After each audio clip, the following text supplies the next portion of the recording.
It's very exciting. All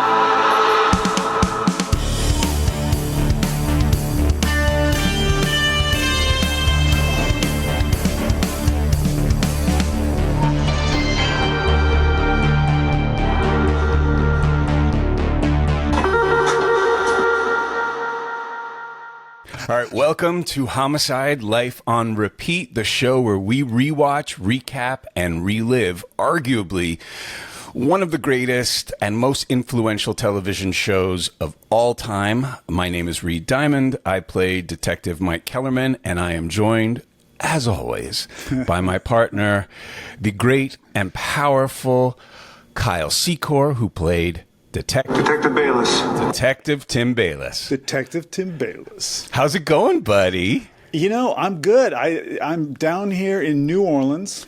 That's right. And doing some stuff down here, and it's hot, but I'm enjoying it more than I've ever enjoyed New Orleans. It's not my favorite town, but I'm really enjoying it this time. Oh wow! Well, now we've lost everyone from New Orleans. You've been down here before. Has nothing to do. The people are incredible. I think what happened when I came down here before is I was stuck in a hotel room and I didn't go out much.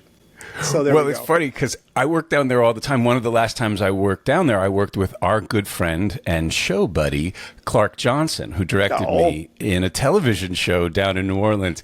The funny thing about New Orleans is I only go there for work, and everyone else in New Orleans only goes there to play. Yeah. And so it's quite complicated because when I'm working, I'm very disciplined, and but everyone there is, they're staying out till dawn. I'm going to work to get my coffee, and people are just coming in.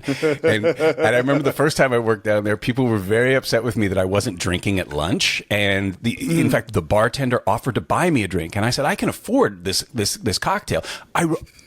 And coincidentally, at this very moment, I am sitting at a bar. This is hilarious. I love the synchronicity of this. I am sitting at a restaurant bar in New Orleans. I'm getting my lunch before I'm going off to work. And next to me is one of our stunt guys from Homicide, who is just about to do a big stunt on the bridge that crosses the Mississippi River. So out of nowhere, I think it was Jay, and he's sitting next to me because Jorge or George was our stunt coordinator, and Jay was one of his dudes. Yeah. And he's sitting, so he's drinking. He's sitting next to me, and everyone's trying to buy me drinks. But there you go, Homicide. It's all synchronicity, and it's synchronicity that we're here together. But also, you're having a real life experience. You're in New Orleans.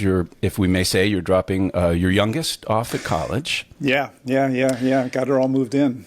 And that's what's exciting about this podcast, because we're talking about a show and there's the drama on screen, but life is going on behind screen. And I would argue that while there were some very intense and powerful moments on camera, there were equally intense and powerful moments off camera. And that's why you're listening to us, Kyle Secor and Reed Diamond, because we were two star employees of the Sausage Factory. And for every bit of pork loin that went into the sausage, we also know all the fingernails, teeth, and hair that got in there as well. Yeah. Episode was one of those pivotal episodes. Well, this is what's so exciting. Episode 2. Dude, this is what I'm talking about. We're only on episode 2. And what's happening on screen, which we're going to get into in detail, is unbelievable. But what's happening off screen, which we're going to get into detail, is also unbelievable. And I just want to remind everyone why we are here right now, why these two knuckleheads these partners are doing a rewatch podcast. It's because the Dark Ages are over. The monks had hidden the sacred tomes and scrolls in the monasteries in Burbank, and now they are unearthed. Yeah. And there is a rebirth, a renaissance, as it were. And now Homicide is available for all of those who were loyal fans from the get-go, and also for a whole legion, not a legion, a legion of brand. I mean, it could be a legion of new fans. A legion of new fans. Yes, that's why we're here. We're here because it is streaming on Peacock, and now you can see it. And my gosh, as you just said, buddy, we're only on to episode number 2, and it's already so exciting. So we're doing episode 102, Ghost of a Chance, which is out of the gate an incredible title, and I think refers to all of the storylines in a very salient way. This show aired on February 3rd, 1993, only 4 days after the Super Bowl premiere, right? So it's airing in the regular time slot. And correct me if I'm wrong, that was Wednesdays at 9 p.m. Yeah, it was Wednesday. Started off at Wednesday. Great time. Great that's time. crazy because kids, as I will do every episode, I feel as the resident historian here, archivist of all things homicide, I have to remind you what a different world early 90s television was. I think they still hold to some of those parameters on network television today, but those time slots were very important, and they said very specific things because, as we talked about last week and we'll talk about every week, at the time there's really only 3 networks: NBC, ABC, CBS, and fledgling Fox is coming up. So I always say we got 3.5 networks, and television was designed to be watched by everyone, because you couldn't go off to your rooms and look at your various devices. I grew up with one television in the home, and things were family viewing. So time slots really sort of designated the type of show. So 8 to 9, you can watch comedies and things for the whole family. At 9, it could get a little edgier, but from 10 to 11, before the local news and then the Tonight Show on NBC, that was where the harder hitting, maybe edgier dramas would go. And this is a 10 o'clock show, if there was ever a 10 o'clock show. I can't even imagine this at 9, watching this with my grandmother. Plenty of them did. Plenty of them did watch with their grandmothers. Plenty of them did, yeah. We have a wonderful guest question coming in later in the show from someone who grew up on the show. And many of the people I encountered who grew up in the show, I mean, they made a point at 13, especially when it moved to Fridays at 10, which was our eventual time slot. They're going, sorry, guys, I got to go home. I got to go watch this show. There's a guy who just wrote into me, and he said, I used my paper route money to buy my own TV at 13 years old. At 13, so that I could go and watch Homicide, because his parents weren't watching it. So he got his own TV. He figured out a way to do it, and I find that strangely emotional. I know, right? Wow. Would you have gone out and gotten your own TV? Did you do that? Did you have your own TV? I didn't have my own TV as a teenager, but I was quite entrepreneurial. I did shine shoes on Broadway. I shined shoes on Broadway at like 8, 9 years old to earn money. Did you have a gimmick? The gimmick was that I was 9 years old shining shoes on Broadway. The Upper West Side was not the Tony Upper West Side that it is today. It was a little more gritty. I just went back to my father's place, and he lives in the apartment that I grew up in, and he still has my shoe shine kit. As this young man with his paper route for Christmas when I was 9, they said, what do you want for Christmas? And all I wanted was a shoe shine kit. So I had my shoe shine kit, and I'd bring up a folding chair. But this is also not apropos per se of Homicide, but a great New York story, because what I love, go ahead. Yes, please. A little bit, because you're touching on the Clark Johnson character and his entrepreneurial spirit. And another thing is true. Right. I want to know this. Do you still shine your own shoes? In fact, I just had to go to a premiere of a movie that my wife was in, and I had my shoe shine kit. We were staying at my father's place, and I shined them. But my favorite part about this New York story is everyone says, oh, New Yorkers are, they're rude. But not. They're very helpful. They're just really efficient. And I'll end this story with this. So I'm out there, I'm starting my shining shoes. I do it on Saturday mornings. And this gentleman from the neighborhood came up. He's like, how much are you charging for shoes? Well, I'm charging 50 cents for shoes. And he's like, how much are you charging for boots? And I'm like, 50 cents. He's like, no, you can't charge the same for boots and shoes. There's more material there. He goes, no. You got to charge $1 for shoes and $1.50 for boots. And he's like, what are you using to clean the shoes with first? And I was like, oh, I just have polish. He's like, no, hold on a second. He went across the street to an actual a shoe repair shop, and he bought me the Kiwi cleaning fluid for the shoes. Here. Yes, gave it to me gratis. And from then on, I charged $1 for shoes and $1.50 for boots. And Boots is also the name of our focus puller, who we'll talk about in depth on Homicide. But let's get back to this episode. I'm sorry for my silly digression. This was great. You know what's great, Kyle, is that I'm here with you. We didn't really get to partner on cases on the show, but I'm so loving that in this period in our lives, in this era, that we're partners together, because I adore you. Guys adoring each other. It's okay. We have a shared trauma. No, I'm kidding. We have a bit of a shared trauma. A little bit. As we said, as exciting as it was on camera, it was just as exciting off camera. Now, this episode was directed by Martin Campbell. No slouch. I mean, this guy went on after this to direct 2 James Bond movies. This, if I may give a little historical perspective on this, we had writers, the greatest writers in television, working on this show. But where we pulled our directors from, we had all of these feature directors. and oftentimes you had these directors who directed an independent movie and they were brought in to direct their first television. You have to stress, you've got this incredibly groundbreaking show with film actors, and you're bringing in these film directors. Because normally, if you're working on a TV show in that time, you're working with these journeyman TV directors who've directed an episode of Mary Tyler Moore and an episode of Vernon and Shirley, and then they're going to come direct your thing. And there's a system and a pattern, and as we'll get into even in more depth what makes this show so special. I mean, we talked a little bit about, we're not doing traditional coverage. We're not doing master two-shot, over, close-up. We're shooting in this really innovative way. And now you've got these feature directors coming in here. Martin Campbell. Yeah. Who, by the way, and another thing, just in terms, it presented its own challenges for those incredible feature directors. They just didn't come in and do their style. They came in to do a Homicide style, which presented them incredible challenges. Yeah. Say more about that. I think it was frustrating to a lot of them because continuity, not crossing the line, basic filmmaking 101, and we broke all that apart and said, hey, we're doing it differently now figure it out. And for especially like Martin came in, he had a certain way he was doing things, and it took him a bit of time to figure that out and for us to warm up to him.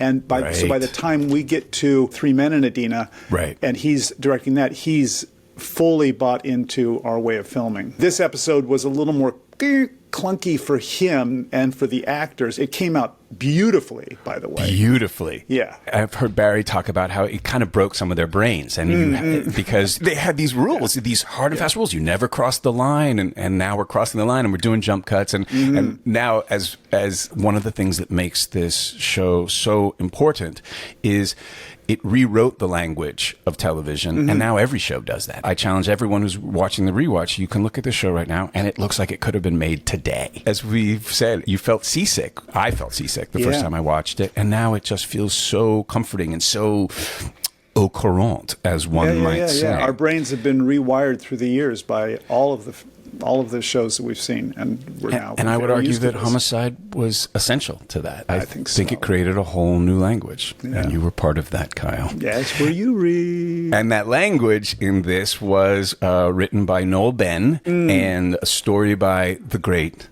and powerful, our fearless leader, Tom Fontana. Noel Benn wrote one episode every year on Homicide. Obviously, he and Tom have a beautiful, long-standing relationship, and Noel Benn is an amazing gentleman. An incredible character, and I have a little something I want to share with you, because I asked Tom about him, because I had remembered Tom speaking so fondly of him, but I couldn't remember what he said. I just remember the good feelings and love. We've got a letter from Tom. Oh, yes, we do. We've got a letter from Tom just for you. He's so wise. And I said, was Noel a mentor? And he said, yeah, he was a mentor. He shared office space with Patty Chayefsky, Herb Gardner, and Bob Fosse. Bob Fosse? Yeah. So, and he would take Tom to Elaine's, right? And that's Bob Fosse, if I may, the husband of Gwen Verdon, who's the guest star in this episode. Oh, my God. Good connection. Good connection. Everything connects. At Elaine's, he met writers like Gay Talese, Peter Moss, Pete Hamill, and Jimmy Breslin. Okay. Yes. And Elaine's, Elaine's. Kids, I'm sorry. Kids, I'm so pedantic here. Come on, you're the theater guy in New York. Go. Well, Elaine's is just one of those salons. You had the Algonquin Round Table with Dorothy Parker and all those people in the 30s. Elaine's was this sort of literary hub on the Upper East Side of Manhattan. Woody Allen famously, Elaine was the woman who owned it, and I guess the food was terrible and the drinks were great. But all of these important literary figures of the 70s and I guess through the 80s, they're all hanging out there. And I never had the good fortune to go there, but it always seemed quite romantic, just like the Round Table. I think I went to Elaine's one time. I can't even remember, but I just remember someone said, you got to go there with me. Yeah. Noel was one of those, was a New Yorker who just went, hey, and he knew the town up and down, and he would get a hold of Tom, and he would say, hey, let's go to Gleason's gym. There's this boxer yes, of course. I want you to see. Let's go and play pool with Jerry Orbach down on the corner, or Herb Gardner wants to read me his play. Let's go and listen to Herb in his apartment. We'll see what his play's like. That kind of stuff is, to me, for Tom Fontana, I know as a young writer, that was just like sweet for him. It's magical. Yeah, and I think it also created for Tom that sense of mentorship that Tom has, and what he showed to his writers and the writers that he made producers and brought them up and passed on to David Simon. David Simon passed on. They could take the family tree and take it back to Mary Tyler Moore and MTM Productions, right? And they could chart that all the way through to the present day. Incredible. That's part of the secret sauce of this show, the pedigree that's in here and the history. And I mean, obviously Tom's mentorship is essential. And David Simon tells some story where Tom took them out to Ruth's Chris and they're all sitting there, a couple of wild turkeys in.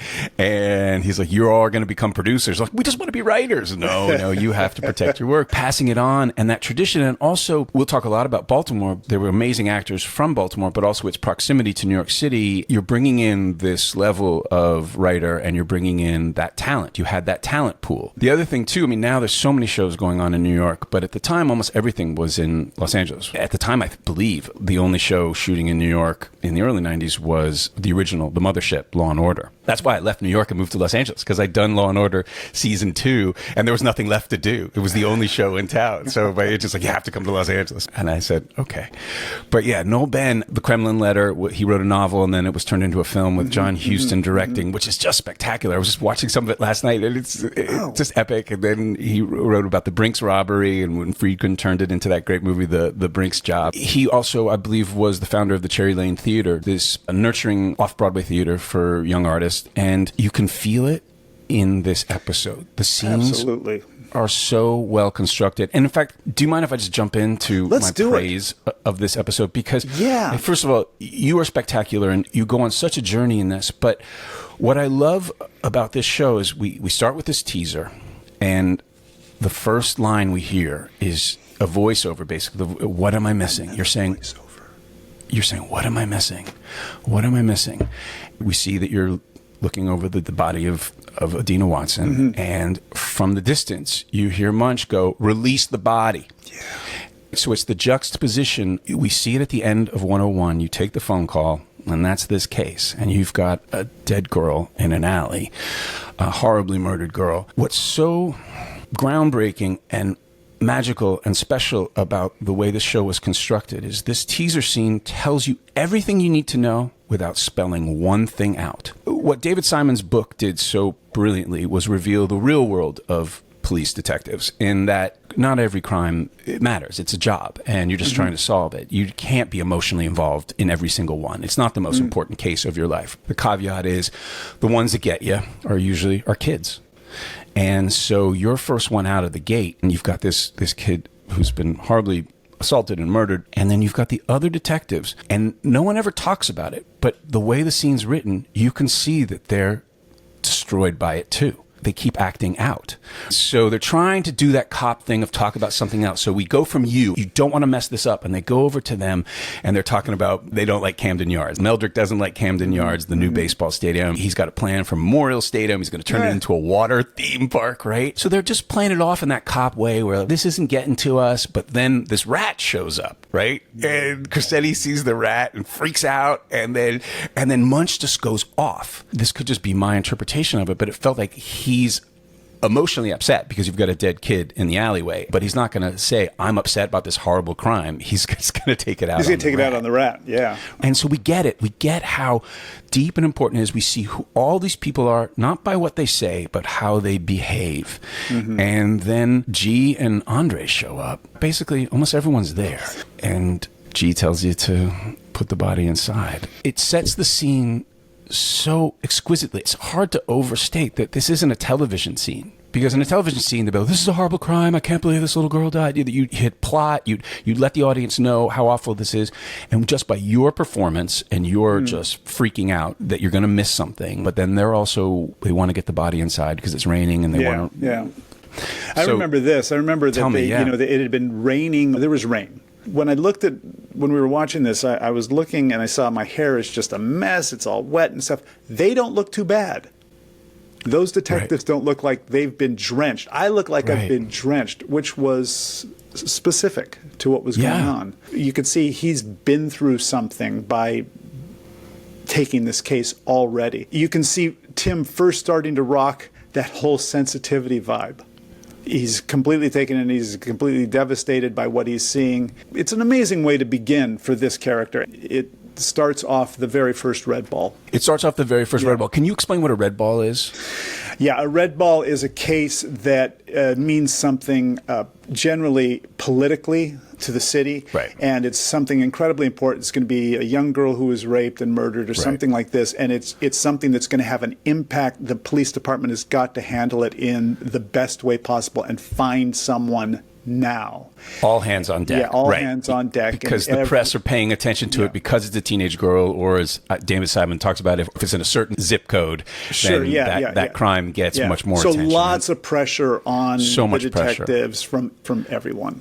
We come to actually one of the most gut-wrenching and painful scenes is you having to go notify the family. Yeah, it was the first time. And going in there with Andre, who had, with Frank, who had no sympathy for me at all, apparently. Yeah. He does throw me a little bone in acknowledging how deeply this is felt. I remember that actress was incredible. The kids that they had that they cast were incredible. It's really hard. It's really hard for me to watch that. Sure. I'm looking at what's going on, and I'm going, couldn't you have made different acting choices? You're so sensitive. Stop it, please. Get your shit together. And he couldn't. No. But as an actor, as me, I'm watching it going, oh my God, I could have done something different, but there's no way. In that particular point, that's where Tim was at. And it was open wound all the way. Open wound all the way. Because you go through a very extreme journey in this episode, but I still think that much of it by the end is artifice. But we can talk about that more. Okay, we can. But you have this sacred duty, but you also have a ghost of a chance of solving this case, right? So already we're playing into that. Yeah. But you're the primary in this case. I mean, the luck. You show in there with your practical handbook for homicide, and the first call you pick up is this red ball case. As the primary, not only do you have to notify the family, you're going to have to ask some questions. You need to get this thing rolling. You need to find out who she's with, where she was. I would imagine you have to find out if anyone in the family's involved. And you're like, I don't want to do this. I can't do this. And Andre plays it so well because he's trying to be tough, but you can tell he doesn't want to do it. And you're like, I can't do it. And he's like, what do you mean you can't do it, right? Just go ahead and do it, right? This is the job. He says, go ahead and do it. I don't think we'd ever seen that moment on TV. It was painfully real and in real time. And then you get in there and he just says, I hate this. I hate it. Yeah, that's the moment. And you have to notify the family. And once again, in true homicide, brilliant writing fashion, you don't tell them. They just know. Daughter hasn't come home. Their sister hasn't come home. And 2 homicide cops show up. They know she's dead. And she goes upstairs and wails. That kills me. And then the final tableau is you picking up because the kid dropped his cornflakes. Yeah, that was improvised. So tell me more about that. It's such a beautiful moment. Yeah, so when we started the scene, I don't know if they had been knocked over during the scene. Something happened, and they were there on the ground. It's the first time I noticed it, and the camera was rolling.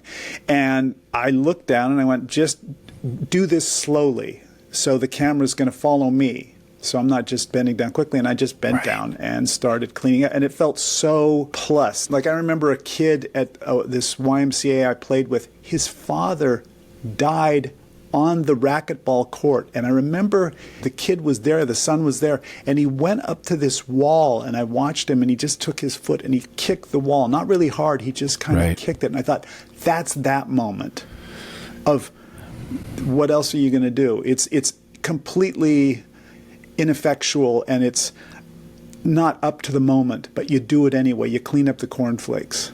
So that's what that was. God, what amazing actor instinct you had, because it's poetic. It's a metaphor. It's so futile what you're doing. Futile. It's this act of kindness, but it just illustrates, well, a happy accident is better than anything you could have planned. I would have assumed that would have been scripted. It's so great, Kyle. And it goes back also to that first episode where what Munch says about the lawns, mowing the lawns.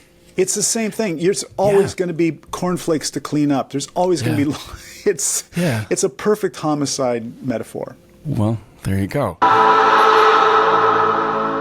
We're zooming back now. We go to the board, and you've got only one case under your name, and it's in red. Yeah. And now we're feeling this red ball energy. Everyone's on it. You're working on the water cooler.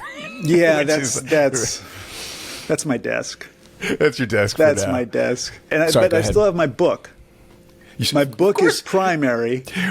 Well, the book becomes important. Really The book is important. essential because you're still going by the book and you're clearly a good student and you don't want to mess this up. You're trying to get it right. But at this point, it doesn't seem like you're necessarily up to the job. Trust your instincts. Trust the book. By the way, those scenes with Yaphet at the water cooler, that was sort of my introduction to working with Yaphet. And it was so incredibly powerful to be able to work with a guy you've been, watching Yeah. for years. And to have those kinds of scenes written in that way were, what a treat. He's exquisite, as always, in this episode. But you're saying it was your introduction to working with him. What do you remember about it? What were your first impressions or your first feelings? I just remember how powerful he was, Yeah. and also how gentle he was, because he really does back Bayless. He really goes to bat for him all the way through the episode. And this was the beginning part of that where I felt like he was on my side. So that's what it felt like, is that, G or Yaphet was on my side for this. To the theme that we started with about mentorship and how Tom Fontana and Noel Ben, how that is woven through the whole patchwork of Homicide. G understands that he has to mentor you. And when the bosses, the majors and the brass from upstairs are trying to throw you off the case, it's like, how are you going to learn? You have to be thrown in at the deep end. And he, in the way that you want from the best teacher you have, instead of telling you how to do it, he just nudges you in the right direction. And you know the book, but now the bullets are flying. And he's going to back me up to the end, To which is the a end. really, Which is, powerful and important. In the true Homicide style, I keep thinking of the term the sacred to the profane, right? So we have this very sacred experience of you and Adina Watson, and very serious. And you couldn't really have a more horrible or serious crime. And then we're right into the car with Munch and Bolander talking about Iguana style. And that's the other thing that Homicide is so brilliant at, is weaving in all of this, because that's real police work, so they don't care. They're going to some call and they're just talking about Iguana Sex, and you've got their personalities and their characters revealed, and it is in such harsh juxtaposition. Go ahead, Exactly. sorry. They're not saying things like, gosh, I wonder what we're going to come upon at this next investigation. I wonder if it's going to be a woman who's killed her. It's nothing like that. It's Iguana Sex. It's Iguana Sex. And then we're in this house with... Oh, my God. Well, first of all, we meet Lee Turgeson, who we'll see a lot more of. Also, in the family of Homicide, Chris Turgeson, his brother, is a music supervisor, right, of the show, married to Tony Lewis, who played Terry Stivers. Yeah. There's like 17 Winters brothers and sisters who are all woven And they all throughout. go on. They all go on. Turgeson goes on to do Oz. And Oh, yeah. Again, Tom, just brings people along. Exactly. He brings people along. He brings them through. And just the fact that they don't park at the curb, they come in sideways because they don't care. They're the cops. They don't care if they block the street. Lee's very sweet. He's not your typical sort of cop. And then they go in there, and in the pantheon of just amazing guest stars that this show was so lucky to have, the incredible, the iconic, the legendary Gwen Verdon as... That's the widowed Joan. Unbelievable. She just bit into this part. She just bit into it. Yeah. And it's so great because it's such a great moment to counter what you're going through. We now have this high comedy where he's not dead. You slut, die, you bastard, die. And what's great is that Bolander he's out the door as soon as he's alive. It's like, we don't have anything to do here. Let's go. Right? There's wait a second, this is domestic abuse. Like, what's going on here? They're just leave, right? And we think that's done. We have a brief interlude with you at the ME's office where that's where she admonishes you. We don't have to go through it case by case. It was more just that the wonderful Wendy Hughes, all of these great lines. I teach a class. I give lectures at the police academy twice a year. Try to catch one. Because what's so interesting is we've talked about, and we'll talk about throughout, as much prose in this show as there's a lot of poetry.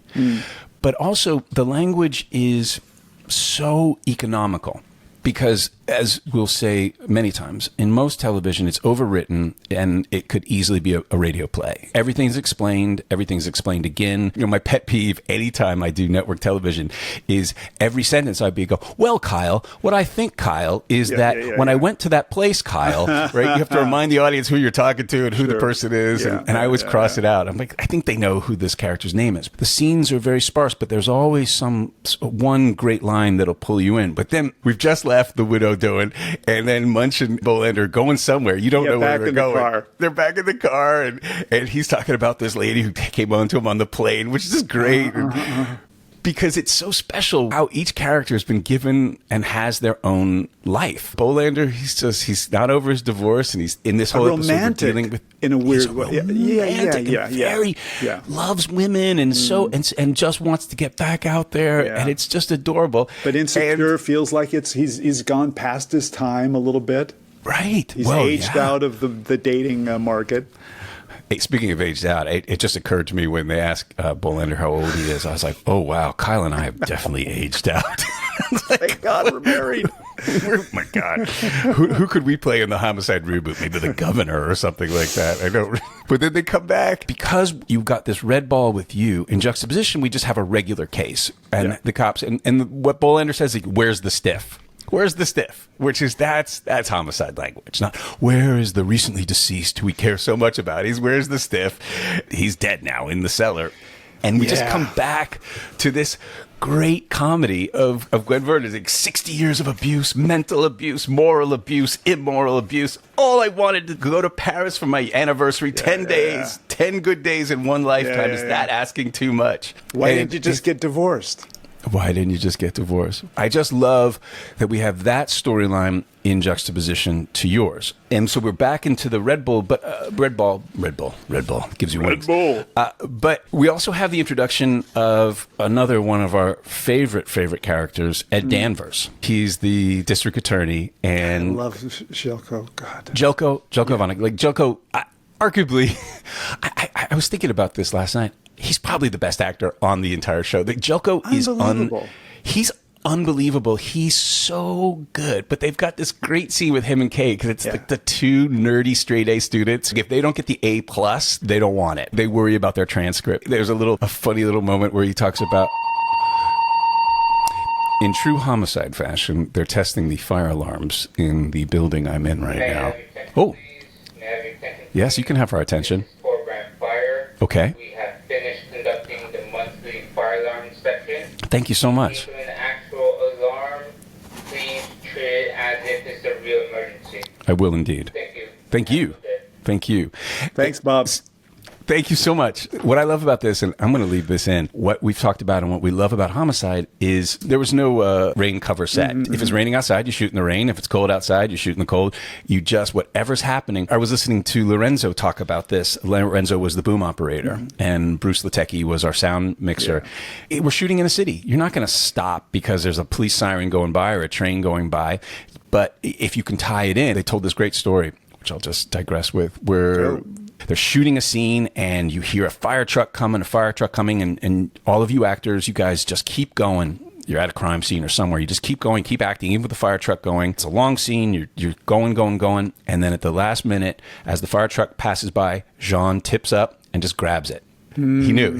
So now it's part of the scene. So you don't have to loop it or change anything because it's been incorporated, as long as it's incorporated into the scene. That's one of the miracles of Homicide. We're shooting on location in a real place. And I think, once again, it bears repeating every week. Shooting the show on location in Baltimore. That's not how TV was made. You, for the most part, shot your show in Los Angeles or Burbank, for example, which came out right after NYPD Blue, was not an NYPD. They would go for 2 weeks every year and grab a couple of things on the street, but most of it was shot on that New York street on the Fox lot. Sure. And as an actor who had to do a whole series because we ran out of money on the New York street on the Fox lot, trying to make that many different city streets, there's no substitute. On Homicide, Life on the Street, you're going into real houses, you're going into real bars, you're going into real crack dens, real alleys, real... It feels authentic. Feels very real. It feels authentic. Yeah. I did a series called Philly.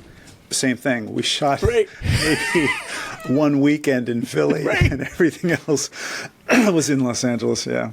And then the other storyline that's going Yeah. through this is this is where the ghost from Ghost Under Chance really makes its literal appearance. Kay thinks that a ghost of one of her victims has come to her. I had and- completely forgotten about this whole storyline of Kay being a bit superstitious and ghosts and It's funny because David Simon talks about how this was his moment where he realized that he's not writing a nonfiction show, that some allowances have to be made for the art of television. Sure. He talked about how the first thing is that any case is not going to be solved in a year. It could be years and years to go from finding the body to a conviction. We understand that you sometimes have to truncate the timeline, but he talked about this one specifically and had to sort of understand what genre he was in, where he said having a dream is not probable cause. You're not going to be able to get a search warrant because she dreams that the victim has told her where the murder weapon is and they go ransack the place. But what I love about that storyline is just the relationship between Danny Baldwin and Kay, which, going back and watching this, Danny Baldwin is spectacular in this show. great. He's spectacular. Yeah, how he flips back and forth between being sensitive and being loving and being kind of a bully and kind of, throwing someone under the bus. And he brings a humor and a sensitivity, as you say. They have this moment, and he gets so hurt by it, where he's like, I got your back. And then Meldrick and Crissetti come in singing the Casper the Friendly Ghost theme, and she's like, you sold me out. You're not a good partner. You're not a friend. And he feels so bad that he goes and figures out how to find the murder weapon. We'll see him do that again, where he feels like he upset her or got something wrong, and then he tries to make it right. Yeah. One thing also I'll say about this whole thing with the ghosts, and G in the episode says something about whatever it is that works, I'm for. Right. And I think that that's also something they were addressing, and that's why they brought up it could be a ghost, it could be this, whatever it is that can work, the detectives were for. But I love that David was like Mr. Nonfiction Boy, kind of checking that off, going, nope. They give Danny a line where they kind of wrote in what David said. Don't they give him a line that says, Kay, you can't bring in... Doesn't that happen? I think so. Yeah. I think so. It's interesting that she's getting so worked up. The straight A student, she wants to get her A+.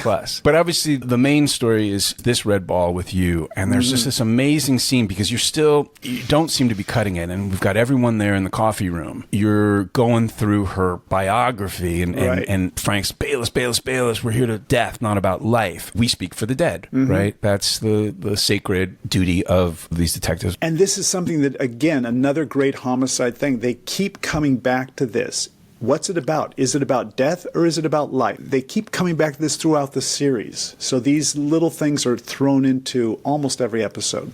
It's the theme, right? Yeah. I mean, that is the theme of the show. You articulated it as speaking for God. I know Thomas said his mantra to the writers, we speak for the dead, right? That's the theme that goes through. And this scene is amazing because it's a great group scene. You're all there. Not shot in traditional ways. It has both the sacred and the profane in it. Everyone's done their job. You can see how good they are. Crissetti's tracked down a lead and he's finishing Felton's thoughts, but at the same time, they're also making jokes. And then there's this great Belzer moment. You see all these subtle dynamics in each one's personality, and Bolander's going, all these preverts, and Felton makes the joke. It's not a good joke. Something about prevert. And Belzer does that thing that he did forever. He's like, very funny, right? And Belzer did it all the time. It became this great signature thing because he's a stand-up comedian in real life. So, good funny. Very funny.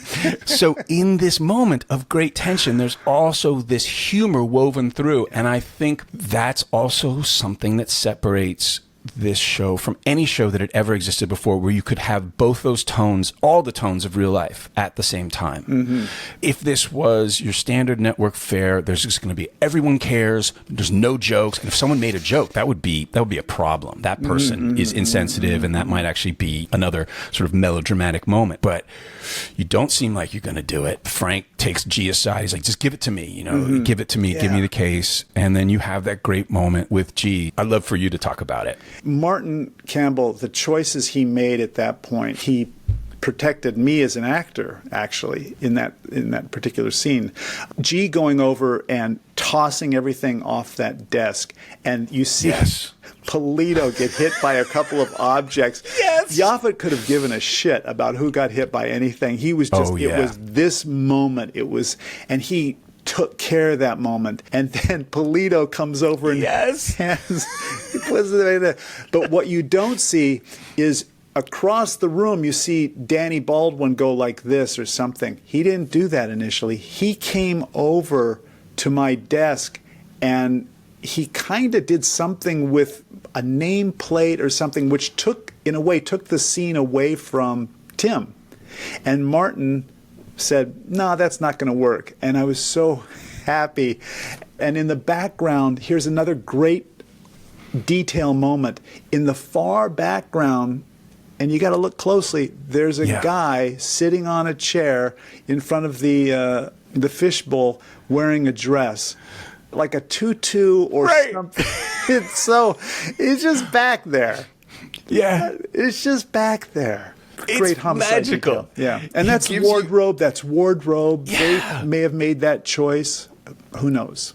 Everyone working together brilliantly. And no one knew how that desk was going to get cleared off. And then you have this great line, because you're such a good actor, and you have this another instinctual moment. He puts the glass ashtray back on the desk. Yeah. Go, thank you. Mm-hmm. And you said thank you, which is great, because you've just been humiliated in front of everyone, and now you've got this case.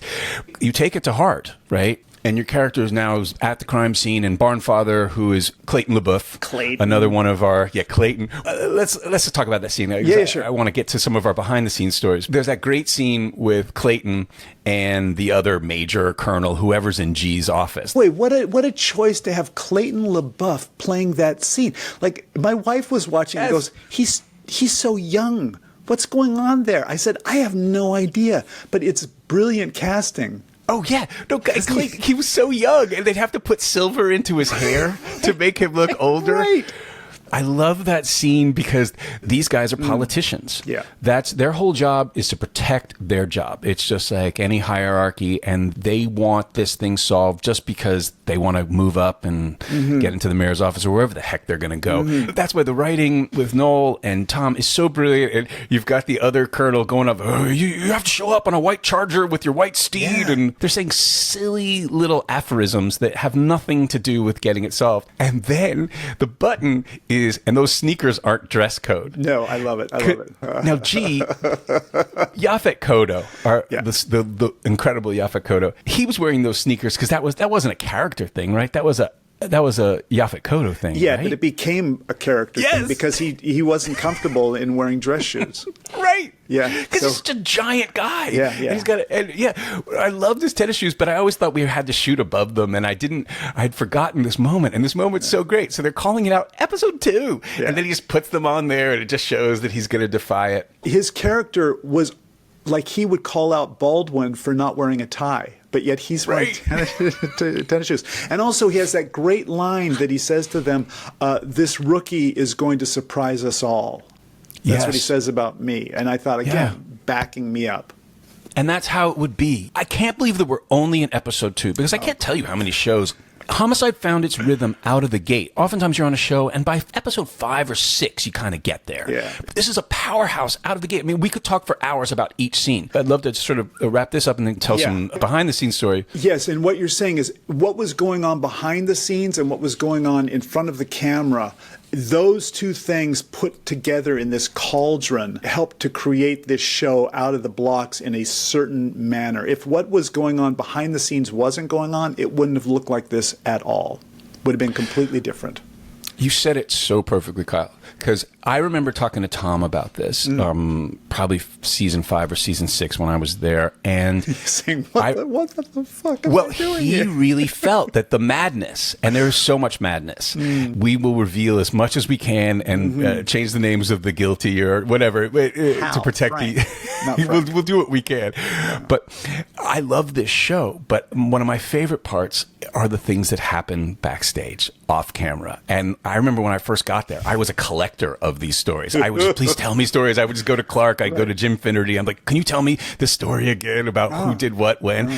They're legendary. And I think it also is, it is a factor of being in Baltimore. Because if you're in, and someone explained it to me this way, I think probably Tom, if you're shooting on the Fox lot or at NBC, any network executive can walk down to the set anytime they want. But none of these people wanted to come to Baltimore. So as long as you turned in your episode on time and usually under budget on this show, no one from NBC gave a damn. I remember Tom really articulating to me that the drama behind the scenes was essential. And that it needed that conflict, and those incidents informed the show. And if we were all getting along, that it might not be as good a show. But hold on, here we are. Reed, can I take a slight break? Of course. One slight break. And I'll be right back, and I'll have my same excited position. That's great, buddy. It's so much fun doing this with you, buddy. Yeah, it's great. It's great. Are we still moving? This is the rise. This episode is the rise of the actor as anarchist. This is where everyone's stuff started coming out in full in this episode. Well, lay it on us. So lay it on us, Kyle. Go, buddy. There's stories to tell.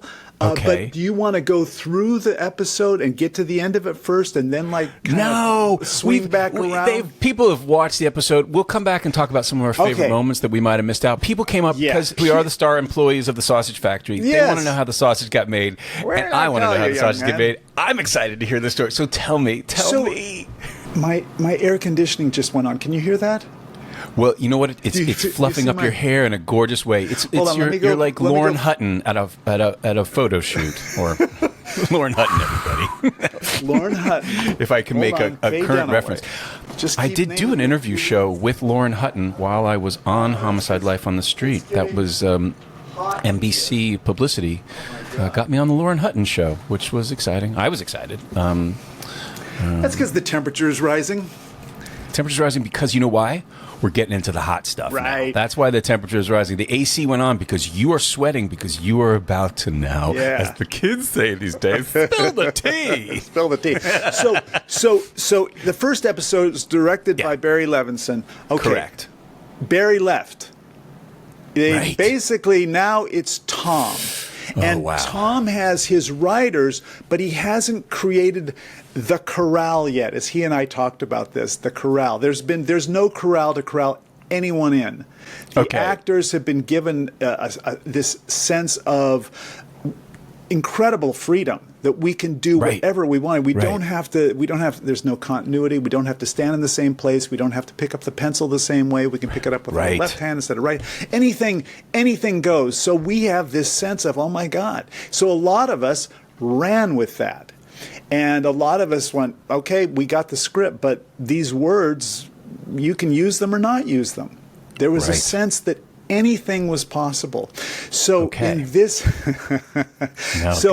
episode, that sort of started coming into play. Tom told me a great story about the director, Martin, and he said that one day he was called by Ivan Fonseca to the set, and Tom said, why am I coming to the set? Ivan was our second AD at the time? Second AD at the time. Okay, great. Became first AD. And Ivan said, you're not going to believe it, just come down to the set. So he... And I don't remember this one exactly. Right. But apparently I was there. Tom came down and it was a full set and no one was moving. No one was doing a thing. He said, Martin, what's going on? He said, they won't do my blocking. Right. They won't do my blocking. And Tom said to me, I come from the theater and the director tells you to do something, you go and do it. But for people on Homicide, we had gotten the thing that the camera's just going to follow us. We don't pre-block things. We don't do that. The camera follows us, and scene is created that way. Martin, I believe, was doing something different, and all of us actor anarchists rebelled and said, fuck off. And Tom, as he said, he didn't know what he was doing. He said, okay, whoever doesn't want to do the blocking in the scene, meet me out in the hall, and I'll write you out of the scene. Yes. And which is brilliant. Out of the show. Could have been. I think that could have been, but that would have been probably 5 actors written out of the show. So goodbye storylines for a lot of people. So so no one came out. Obviously, that was a smart move on Tom's behalf. It's a Sicilian move. This is a legendary. It's brilliant. You've heard this story before. You'd heard this story before. I've heard him tell it, and it's like a biblical parable. You divide the sheep, and you get to pick which flock you take. I mean, it's genius, because by the time I got there, the ship was a little tighter. Yeah, definitely. And this, actually, I have a question for you about this, because when I got there was no improvisation. We weren't allowed to do any make 'em up. Someone would get in there, and when Tate Donovan and Eric Stoltz showed up and played my brothers, they were incorrigible, and we were allowed to improvise. But for the most part, every word, every and period and comma were said. What was it like episode 2? Where you didn't have to be word perfect? I'm assuming. Well, I'm sure they wanted us to be, but we weren't. Right. And they still did this thing where they would keep the camera rolling at the end of a scene, and so we would just be able to improvise. So we took that and went, we can do that throughout the entire scene. We were saying a lot of the line because it's great writing. It wasn't like we were going, it's great man, this writing. is shit writing. No, it was great writing, and we thought we could make it better somehow. Or some of us did. Some of us just stayed with it. Andre was always just word perfect. Of course. He had far more respect for the writers. Well, this brings up, this is a great point, because letting people say stuff, keeping the camera rolling after they've gotten the scene in the can, this is also a product of this time, kids, because back then we're shooting on film. Film's expensive. Right now, every show you shoot on now is on a card. It's digital. So there's been a lot more, as a person who loves to improvise, now there's a lot more leeway with that, because you're not burning film. There was often this thing back in the day where, like, okay, we'll leave it running and you throw something in. And I know Barry mentioned in the first episode, there was the great Ned line, because they're doing the Montel Williams thing, and then the tag on it, which Ned improvised, was, who's Montel Williams, right? He didn't know, which was great. And it was just those little moments.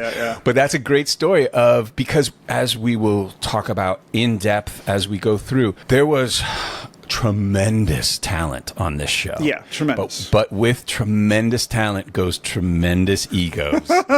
And that's a great story. I mean, the gauntlet has been thrown down. The lines are starting to be drawn. The us versus them, the cast versus the writers versus the cast.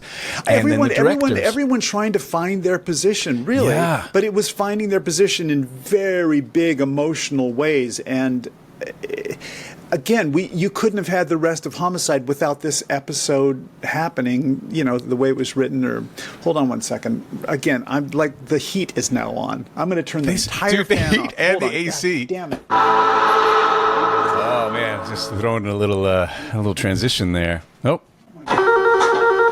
Oh, I'm sorry. I think I've got to pick up the phone. There might be a dead body in an alley. There he is. So, where was I? Well, I think we were just talking about, with great talent comes big egos, and that is a theme that runs through this show, and we will reveal every moment of it. And there's so many juicy stories. But what I'd like to do right now, Kyle, if you're amenable to this, I have a question from a fan of the show. We got a question. We got a question. We got a question.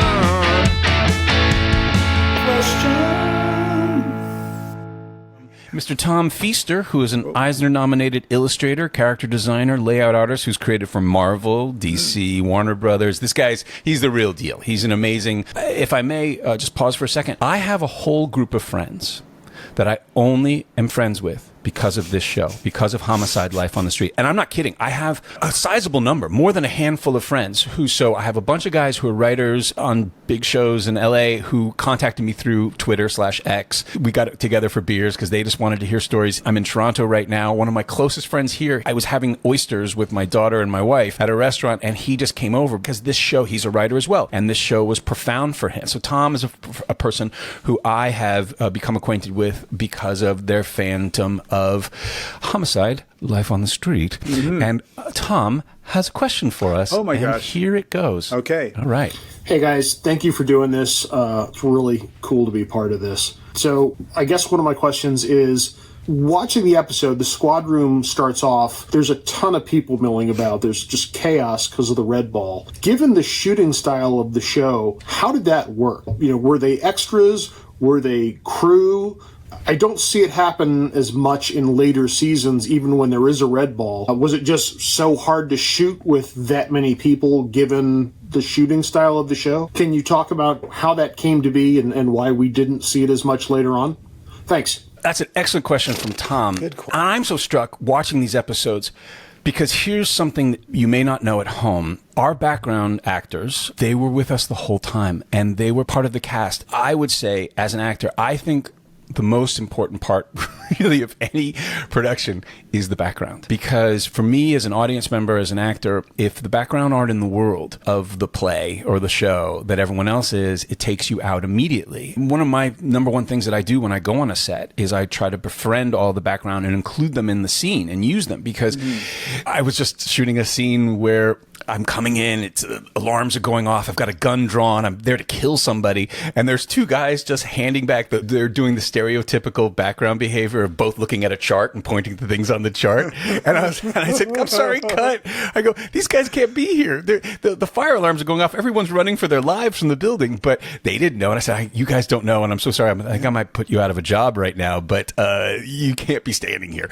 But on our show, the background was family. Back to that theme of family. And I was amazed to see that all the people who were there when I was there were there from season one. I mean, I'm seeing the character's name was Naomi, but it was Sharon, right? Remember Sharon?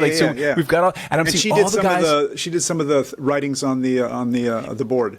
Exactly. Yeah. Sharon and Judy and all the guys, and even the cop who hands you the pipe, he was with us all the time, right? What was so great was they were all friends. We'd all hang out and drink together and do stuff, but it changes everything. So you're never, as you talked about so beautifully in that scene where the desk gets cleared off, they're in the scene. They're in the world. Yeah. Because I think the hardest thing when you're playing pretend for a living and acting and doing what we do, as much reality as you can add to the mix, the easier it is, the less things you have to make up in your mind. So if you've got these guys who are totally believable, know what they're doing.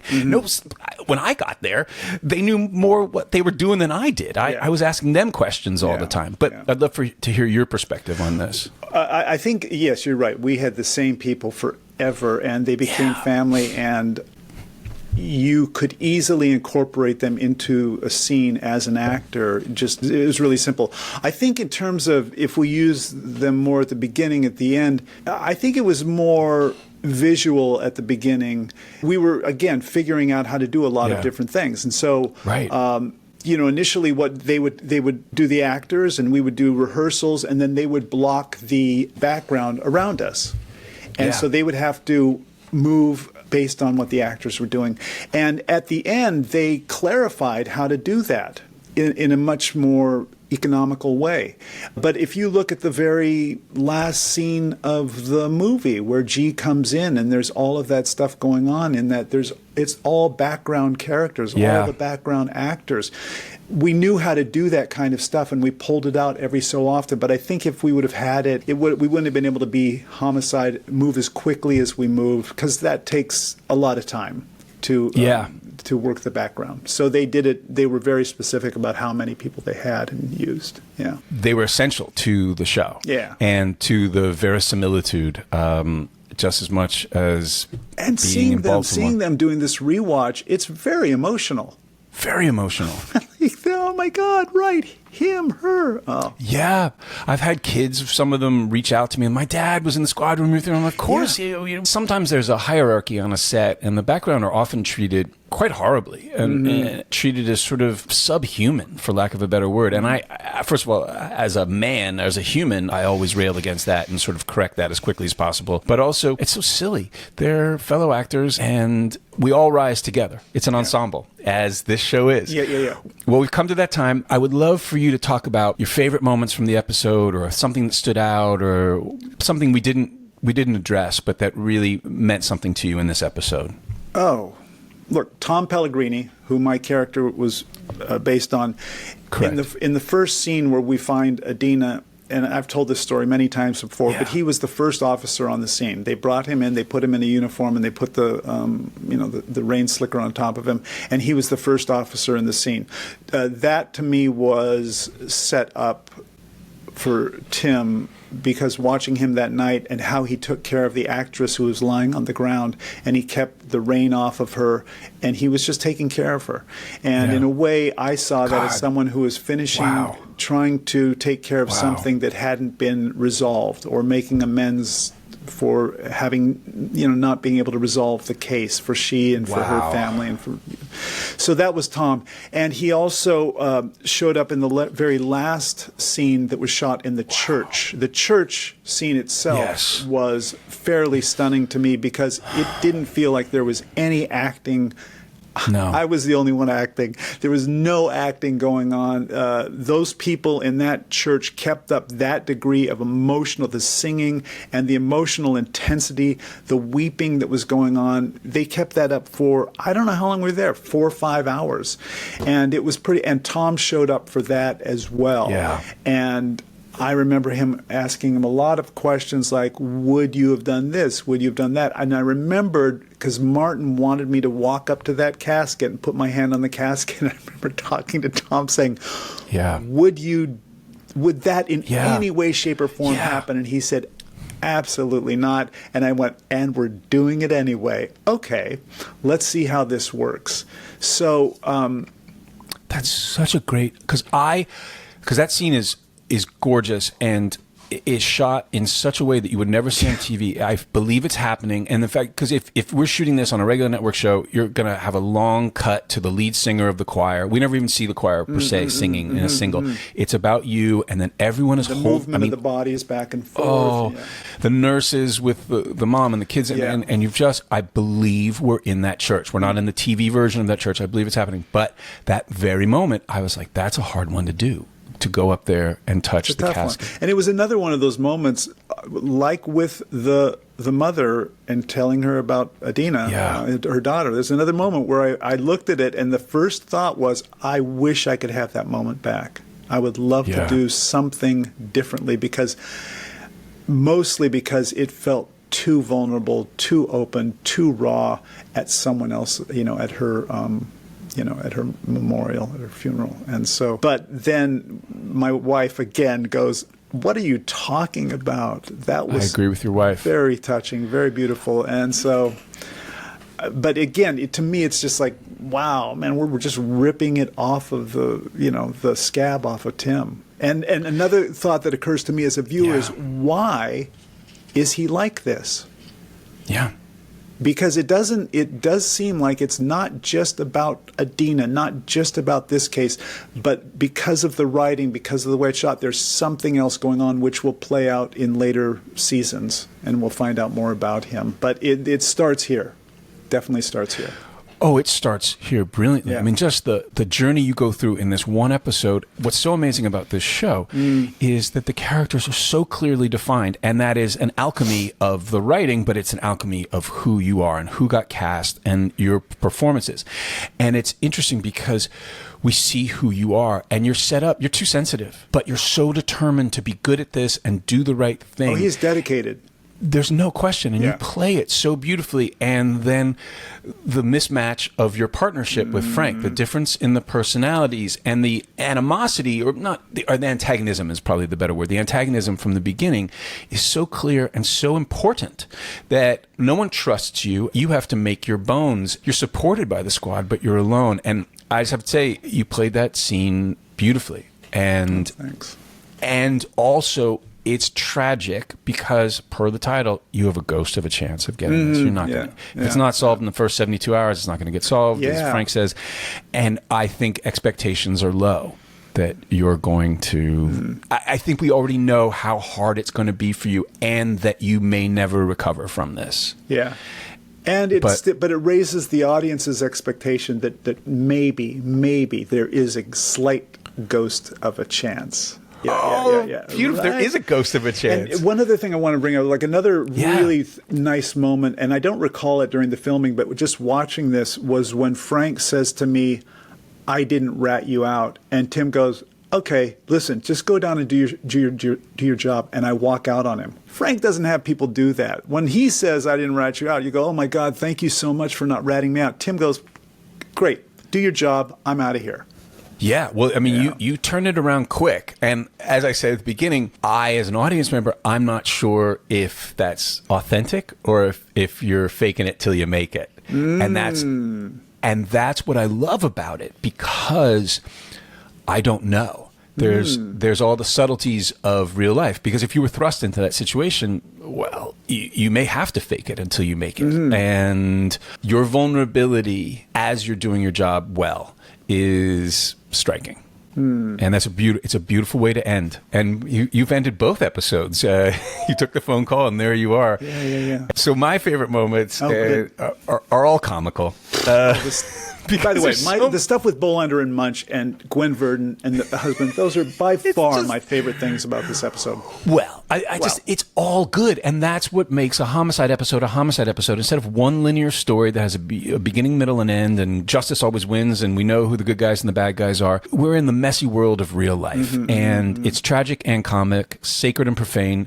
And so the Bolander Munch stuff, Bolander's trying to get out to the dating scene after 20 years, and Munch's like, you got to be careful. And Bolander's like, AIDS? It's like, yeah, AIDS, but date rape. Yeah. You don't want to get accused of date rape. Let him make the first move. Yeah. And these feel like real conversations. Then he's shy to do it, so Munch sends flowers. And he's like, what? You sent flowers? I'll gut you. But he's happy at the same time. And I also want to talk about a wonderful character actor who's in this episode, Matthew Coles, right? Who plays Dub J. Yeah. And he's amazing because he was a great character actor who happened to also be married to Christine Baranski, right? And they met a long time ago. He'd pop up in anything. I remember watching him pop up in All My Children. He played this really over-the-top sort of pimp. But what's interesting is he always plays these really sort of rednecky or just like really sleazy characters. And he comes from a theatrical pedigree in New York City. He was raised in New York City, but he's such a good actor. And he's doing this stuff which would never be allowed. You guys are in the observation room watching him, and at one point I think he is touching himself inside of his pants. Yeah. It seems like it. And he's definitely doing it. And it made it onto NBC. And that's, once again, on the most subversive show on television. You're sneaking stuff in. And it's not clear what he's saying. And he's brilliant. But anytime he shows up, there's so much gold in these shows. You know, it's like watching Polito. I mean, I know that these are smaller roles, but it's like Polito. You'd like look for that guy and go, "Oh, that's that guy." And one other thing I just want to ask, Reed, is when was that All My Children period for you? Where you were watching All My Children?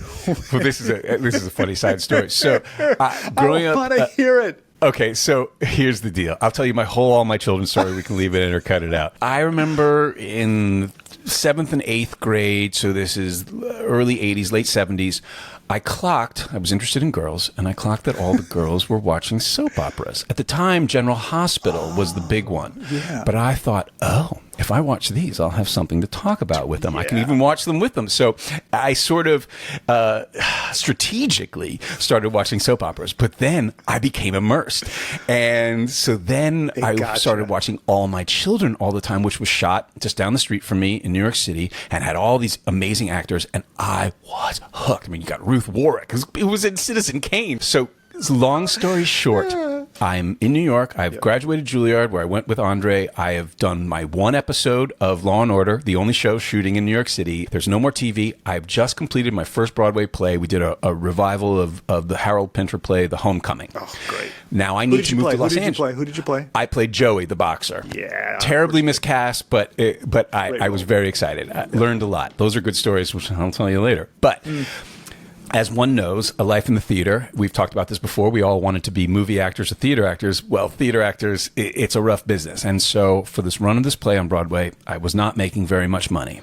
And All My Children called, and they said, we'd like to offer you 3 days on All My Children. And the 3 days on the All My Children were going to pay me more than the entire run of the play. So I was going to be able to finance my move to Los Angeles. And then, as the uber fan of All My Children, I'm playing Jeannie Francis, who was Laura of Luke and Laura on General Hospital. Yeah. She's now on All My Children. I'm playing her brother. And we're doing a wedding episode, so everyone everyone from the world of All My Children is in these scenes. Kelly Ripa, Jean Leclerc, all these people. These names may mean something to you if you're an All My Children fan from the 80s and early 90s. So I am just starstruck and going up to everyone and talking to them. But that was the end of soap operas for me because it was the hardest job I've ever had to do. Ridiculously hard. As we're talking about Homicide, arguably the best written television show in the history of television. Yeah.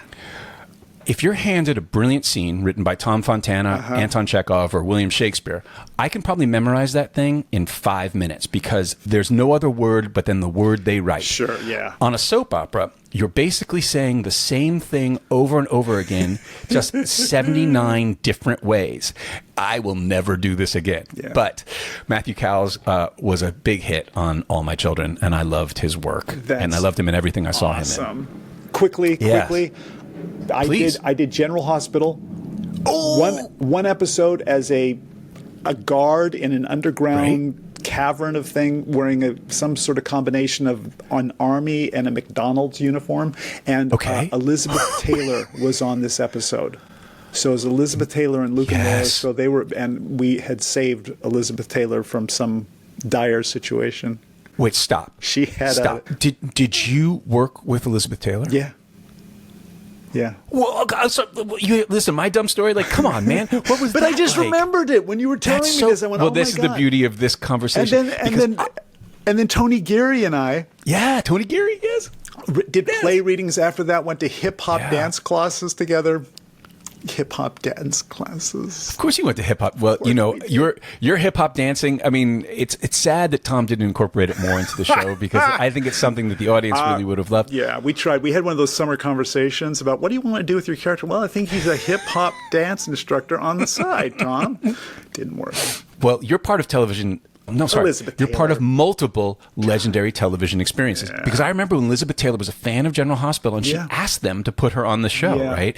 And you got to work with Luke and Laura and Elizabeth Taylor. Yeah. Well. Wearing the fatigues, but not just fatigues. They had to spruce them up. So the fatigues were lined with bright yellow things around the bottom, the hems, and down the sides. It was very silly, and we carried around guns and saved Elizabeth Taylor. Well, I'd like to see a picture of that. I would too. Well, Kyle, I can think of no better way to end this episode than talking about you working with Luke and Laura and Elizabeth Taylor on General Hospital, as we've just talked about your stellar performance on the greatest written television show of all time, Homicide: Life on the Street.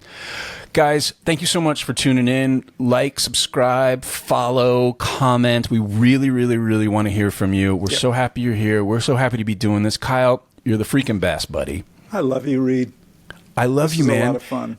Oh my gosh! And you did it from New Orleans. You did it Homicide style. It's just I've got this very exciting background here. I'm in my bunker. It's a bunker. I think personally, every week we should just do it from a different locale. Ooh, good just idea. change it. Good idea. In fact, maybe even change it mid-conversation. Yeah. We'll see. We'll just do a jump cut. Yeah. Well, I love you, buddy. I'll see you next week. All right, man. Goodbye, everyone. All right, bye, everybody. Thank you so much. Thanks for tuning in.